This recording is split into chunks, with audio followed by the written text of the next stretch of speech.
is to demystify letting go, because a lot of us think it has to be hard work, and many tools believe you have to go back and re-experience things or understand why you feel the way you feel. And this little uh, analogy I'm going to do now with everyone will help you to see how simple and powerful it can be. And then I'll describe the process we're going to go through together, and then I'll take us through the process. So for or wherever you're sitting. Uh, and if you're in a place where you can't do this easily, then just imagine doing it. So, for the sake of this analogy, this pen or this pencil or this paperclip or whatever you're holding in your hand represents your limiting thoughts and feelings and beliefs, your anger, your fear, your frustration, your anxiety, whatever it is. And your hand represents your gut or your awareness. So now close your hand around the object and grip it really tightly. Now, if you did this long enough, it would start to feel really familiar and also really uncomfortable. But that's enough gripping. Now roll this around in your hand. Is this object attached to your hand? Obviously not. But this is how it feels when we've held on to a feeling for a while. It feels like it is us. It's even in our language. We don't usually say, I feel sad. We say, I'm sad. We don't usually say, I feel angry. We say, I'm angry.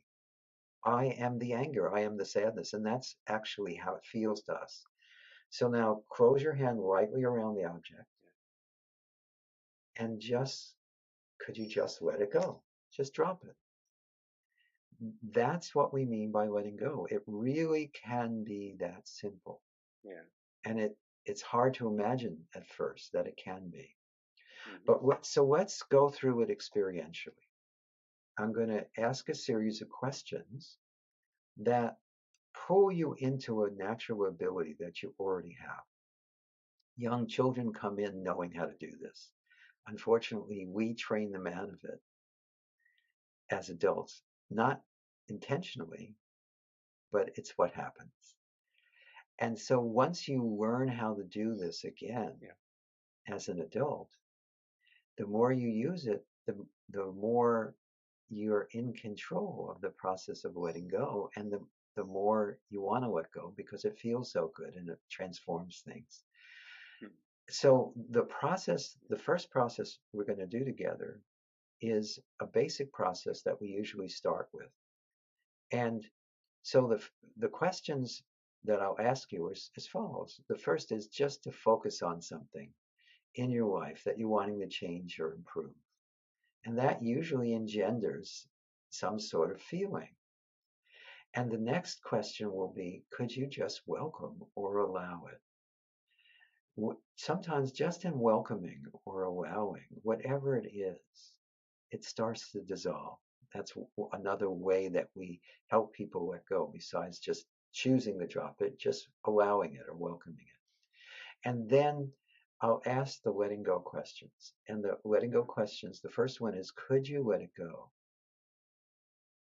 And if I know if you were able to drop that object or at least could imagine it, then I know you can. And just be open to it as a possibility. The next question is, would you let it go? And would you just means, are you willing to? And if you're never sure, if you're not sure on your own, just ask yourself, would I rather hold on to this pain and this suffering, or would I rather be free and have my goals? And the last question is when. And when is an invitation to do it now. Now, I'm going to say, could you, would you, and when? Whereas when you're doing it on your own, you could use that question, or you could say, could I, would I, and when?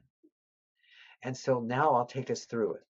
Now, the timing that I'll use is it's a medium pace that most people can keep up with. If you're doing this on your own, go at your own pace. There's no rush. The only thing I'd recommend is stay open to it, be open to the possibility it can be this simple and easy to transform your life. Yeah. And also avoid debate. The questions are yes or no questions, and you'll let go even if you say no. Just be honest with yourself. And you can do this silently to yourself. All the Sedona Methodism you can Yeah. do in the middle of a conversation without people even needing to know that you're doing it, because the questions are just pointers towards an experience of letting go. And once you're familiar with the experience, it can be duplicated at will. Yeah. So just for a moment, just settle as best you can. Let the mind pause as best you can.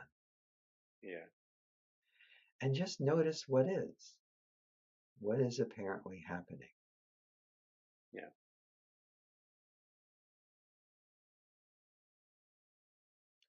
And then could you allow yourself to focus on your life and think of something in your life that you'd like to change or improve? Something that may be causing some sort of inner distress. And it doesn't matter what you pick. And whatever came to mind, along with whatever feelings it brought up inside of you, could you just simply welcome it or allow it? Is it welcome? Is it what's apparently happening? And then, as best you can, just for now, could you let it go? Just could you? Would you?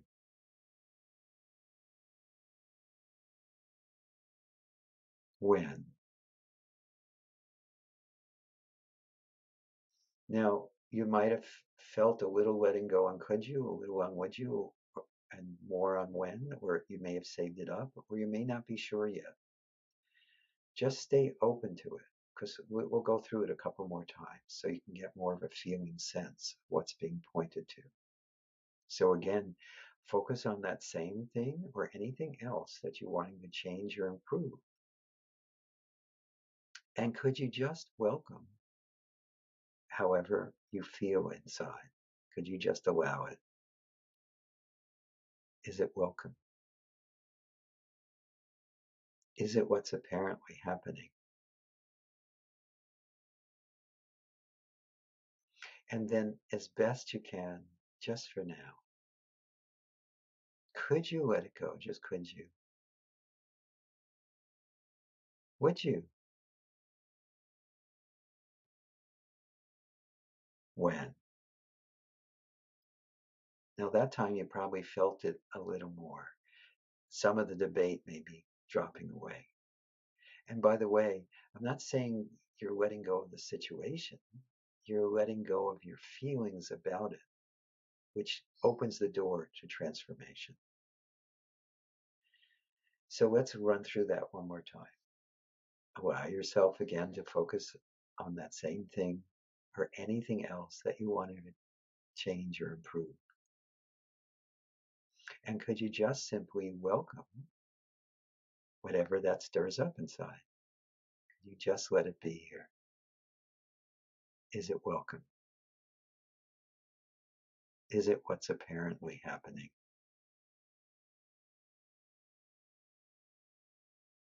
And then, as best you can, just for now, could you let go of the feeling? Just could you? Would you? When? Okay, good. Now, that's a very simple process, but if you experiment with it in your own life, you'll start to gain immediate benefit. And the more you experiment with it, the more benefit you'll see. And I know that Hale, when I was going through with mine, um, some of the dark times in my life, I would use this method, and it would usher me into this laughter. And I want people to be aware of that because you're changing your state. and you're changing your state from this painful. And the expression, one of the expression that one would do in freedom is laughter. Is that what laughter does is simply opens you wider. It allows your heart to expand, and it manifests in your face, and you just have this perpetual grin that you walk around with. And I gained much of my freedom, and I knew it had solidified. When you get emotional, some people laugh, some people cry, because it was an emotion that was logged and blocked.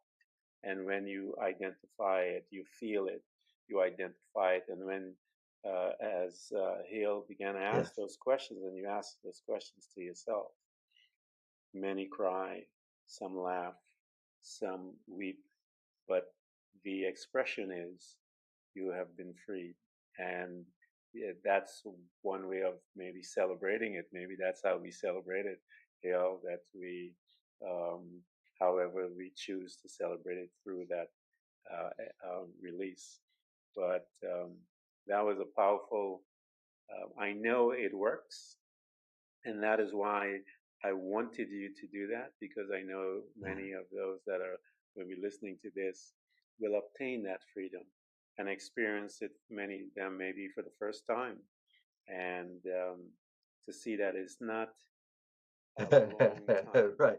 It's just intentional what you do, and that intention Yeah, again, is only steps. It'll your change your pump was life. primed. And You've been so, doing this for um, decades, so uh, it Hale, I doesn't don't take even know much. what to. I went through one couple as you were doing them, and so I'm in that state that you're familiar with. Oh, don't bring yourself back. Just just enjoy And it. I am Yes. there. I know. I've crossed over, and so I'm trying to bring myself back to, so that we can engage. You know. Yes. Yeah, it's a place of bliss, and you ought to be visiting there daily, as Right. you know, I agree with many you. people are hooked on things. I mean, why not? This is a good thing to be hooked on. I know the young people today, many Hale, are hooked on their phones, Right. computer, and coffee. You can name thousands of things that one can be hooked on. And I tell people, you're meditating all day, you just don't know it. You have picked a thought, and but when you are doing this, Yes. you are now Yes. purposely doing it. You're not just sitting there and it happens. And when you become that purposeful creator, life becomes more interesting. It's more of a participation, a joy comes. And so you ought to be hooked on the experience of freedom. It is a powerful thing. And so many of you need to start practicing it as often as you can, and you will see that the phone and the computer and all the other things Yeah, will yeah. lose their value. Right now, they're valuable to you. But when you begin to put some value into you, you will lose that phone will not gain all of your attention. You will be loving, as Hale said earlier, you got hooked on it. You know. And that bliss, you're going to want to get hooked.